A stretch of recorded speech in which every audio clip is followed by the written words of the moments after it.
Me revoilà enfin avec une vidéo K-pop. Et on va recommencer les vidéos avec une question.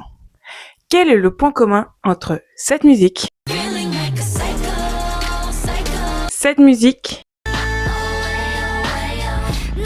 et celle-ci? Moi je vais vous donner la réponse. C'est cette femme. Cette femme s'inscrit dans les crédits de composition et est même apparue dans les démos, a tourné les démos de certaines des musiques que vous écoutez de K-pop tous les jours. Cette jeune femme s'appelle AJ. Enfin, c'est son surnom. Et vous la connaissez peut-être moins pour ses compositions que pour le rôle, le doublage qui l'a rendu célèbre. Mais si aujourd'hui tout le monde connaît le prénom des AJ, il y a quelques années, il y a encore un an, c'était pas le cas. Et elle a vécu un parcours qui montre qu'il faut pas baisser les bras. Vous allez voir que le parcours de AJ était loin d'être promis à la gloire qu'elle a aujourd'hui. On va commencer comme d'habitude à présenter un peu qui est AJ et d'où elle vient et son parcours. AJ, de son vrai nom Kim Eun-jae, est née le 6 décembre 1991 à Séoul. Donc, c'est une Coréenne. Mais elle a la nationalité américaine puisque elle déménage dans le New Jersey quand elle a à peine 6 mois. Dès très jeune, AJ se découvre une passion pour la musique et le chant. Et c'est donc très jeune qu'elle va faire des auditions pour de nombreuses agences de K-pop. À l'âge de 11 ans, en 2003, elle commence sa formation en tant que trainee à la SM Entertainment. Mais pendant sa période de trainee, elle ne sera retenue ni pour faire partie d'un groupe, ni pour des débuts solo, alors que logiquement, elle était pressentie pour faire partie d'un groupe de 3 personnes, de 3 jeunes femmes, ou encore pour faire des débuts solo, mais on ne sait pas pourquoi cela ne s'est jamais fait. C'est donc tout naturellement que, en 2011, elle décide d'interrompre sa formation pour reprendre des études. Puisque on sait bien que devenir K-pop idol, tout le monde peut être sélectionné pour être trainee, mais peu débutent pour être idol. Donc c'est bien d'avoir un background, d'avoir des bagages et des études. D'ailleurs, AJ revient sur l'ASM et sa période de trainee, puisque elle le dit elle-même, mais l'ASM a un style très particulier. Ça, on le sait. C'est même la marque de fabrique de l'ASM, en quelque sorte. Et AJ nous dit que SM a voulu modifier sa voix. Et on a plusieurs exemples, pas qu'à l'ASM. Si je prends par exemple l'exemple de la JYP Momo, qui n'utilise pas sa vraie voix, mais donc du coup, c'est pas la seule. Et ça a été le cas pour AJ, parce que AJ a un timbre assez grave qui ne correspondait pas à ce que la SM voulait à ce moment-là. D'ailleurs, AJ revient sur le fait que sa voix très grave, ça a été toujours une source d'insécurité chez elle et que elle n'avait pas confiance en ses capacités vocales. Alors que, excusez-moi, vous avez vu ce qu'elle nous sort. Et donc, du coup, AJ revient elle-même et elle dit « J'ai essayé sans cesse de la changer pour leur plaire, ce qui a causé de nombreux problèmes à mes cordes vocales et a fini par me faire perdre la voix, voire même m'empêcher de chanter. Puis, j'ai réalisé que composer des chansons correspondait davantage à ma personnalité. J'ai alors été plus réaliste quant à mon désir d'être chanteuse. Je voyais mes amis débuter dans la K-pop. De l'extérieur, ça paraît très glamour, mais c'est en réalité très éprouvant. C'est très dur psychologiquement. Je savais que je n'avais pas la force mentale pour ça, mais composer des chansons était comme un refuge. C'était une véritable thérapie. Je pouvais écrire sur tout ce qui me tracassait.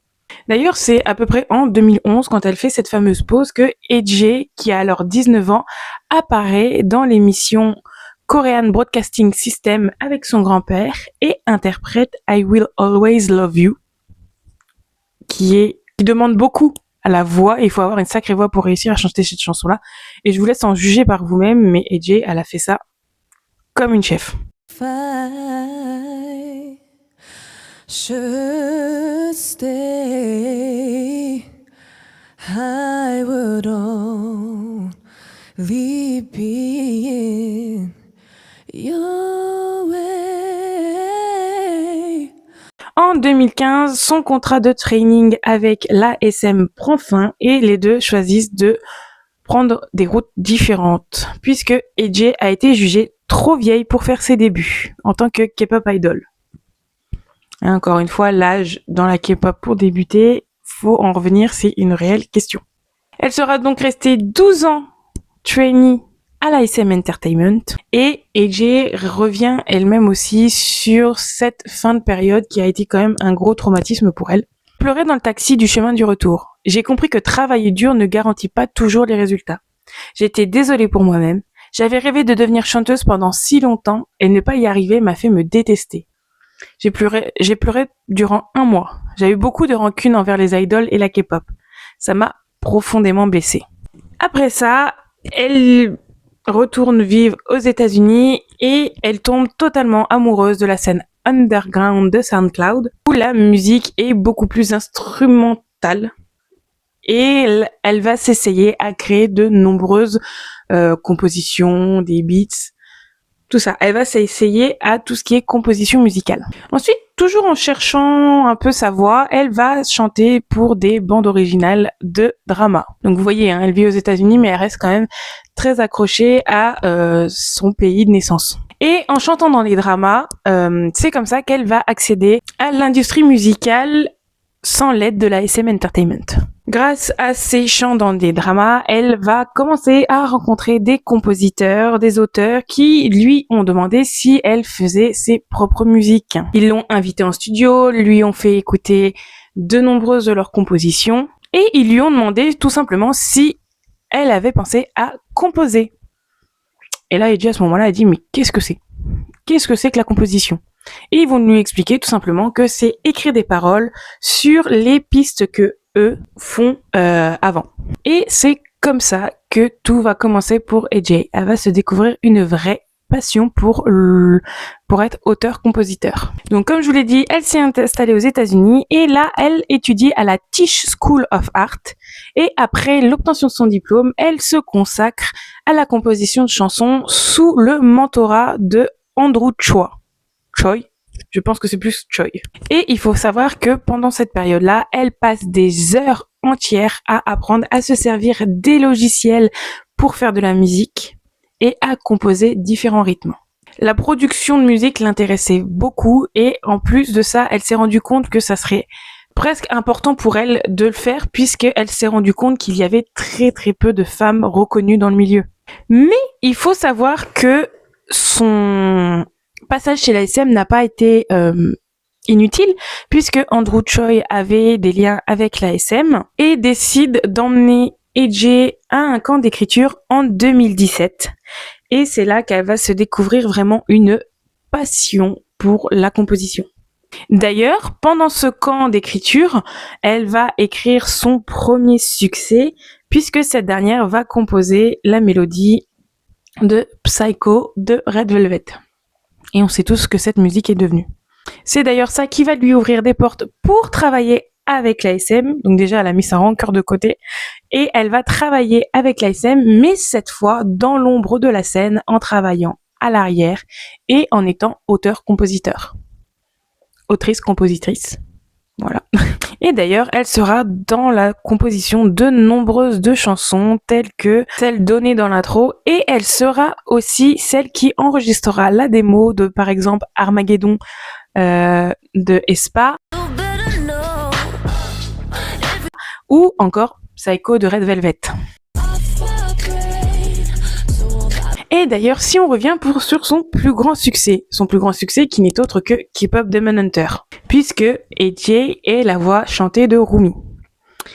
Il faut savoir que de base, vraiment, genre, tout se joue sur le dessin, j'ai envie de vous dire, puisque AJ connaissait des personnes qui composaient les équipes pour K-pop Demon Hunter. Donc, tout ce qui est composition, tout ça, il fallait une équipe de compositeurs, d'auteurs, tout ça, qui vont faire les musiques. Et elle connaissait les personnes qui faisaient ces fameuses équipes. Et c'est donc comme ceci, et grâce à son talent, ça je ne le dément pas, que AJ va rentrer en 2020 lors de la création des équipes dans l'équipe de composition des chansons de K-pop Demon Hunter. Pendant cette période-là, AJ va écrire et tourner pas mal de démos. Par exemple, elle va écrire et composer Golden, donc avec d'autres personnes, mais elle fait partie de ce crédit de composition de Golden, qui est la chanson qui, je trouve, a le mieux marché. Je crois qu'elle a enregistré la démo de Your Idol. Et c'est grâce à cette fameuse démo enregistrée voilà le lapsus, que AJ va se faire remarquer par les producteurs et les réalisateurs de K-pop Demon Hunter, qui vont, avec l'autorisation de, alors je sais plus comment elle s'appelle, mais la réalisatrice, la productrice, enfin la personne qui a créé K-pop Demon Hunter, donc avec son autorisation, ils vont proposer à AJ de devenir la voix chantée de Rumi. Et AJ, elle, était vraiment hésitante. Alors l'autre partie était genre hyper hype de la voir en tant que voix chantée de Rumi, mais AJ, elle était beaucoup plus hésitante. Elle n'avait jamais fait de doublage, elle n'avait jamais participé à la création et bien sûr à prêter sa voix à un personnage, donc elle s'inquiétait quand même. Mais personne à ce moment-là, et jusqu'au dernier moment avant la sortie, personne ne se doutait du succès mondial qu'allait être K-pop Demon Hunter. Et d'ailleurs, AJ reviendra sur le fait et elle dira que elle préfère être en coulisses, loin de la pression.